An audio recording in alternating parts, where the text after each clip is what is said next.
I avui arriba a Eivissa una de les cites que tradicionalment posa punt i final a la temporada turística.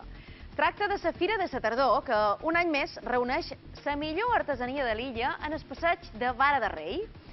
Anem-hi cap allà. Hola, soldat, com estàs? A veure, què hi trobarem en aquesta fira? Un any més. Victòria, la novetat principal és que enguany tenim més participants que mai. Hi ha 27 parades d'artesania.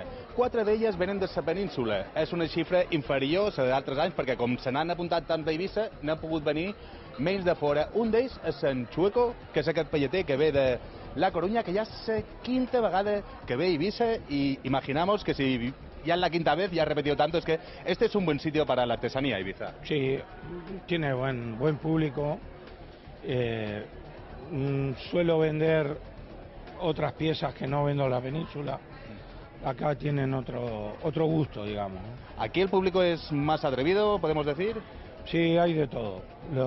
Hay gente muy diferente, que te entra, te compra esto, aquello.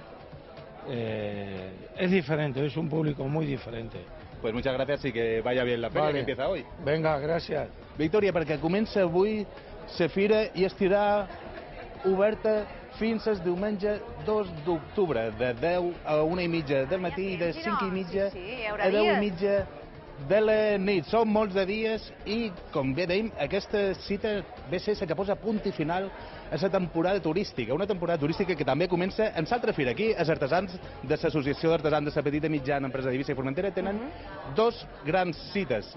La plaça d'Art, que és en Setmana Santa, i aquesta. Com veiem, podem trobar coses de tot tipus, com joieria o també, per exemple, una curiositat que tenim aquí, que és una parada de cosmètica. I just de vora tenim objectes que estan fets reciclats en papers. Sí, aquí tenim artesania de tot tipus. I ens fa gràcia aquesta parada perquè comparteixen ses dos. És un dels pocs estants que comparteixen. Ella és Irene. Anem a demanar-li... Irene, perdona que te interrumpemos tu venta. Yo me comprometo después a comprarte algo, ¿eh? ¿Qué nos ofreces tú aquí? Uy, no se ha roto nada, ¿verdad?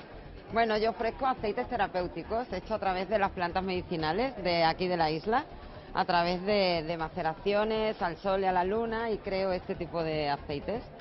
Precisamente la riqueza de las hierbas que tenemos aquí es ideal para hacer estos ungüentos. Ungüentos, pomadas, cremas faciales, los aceites terapéuticos.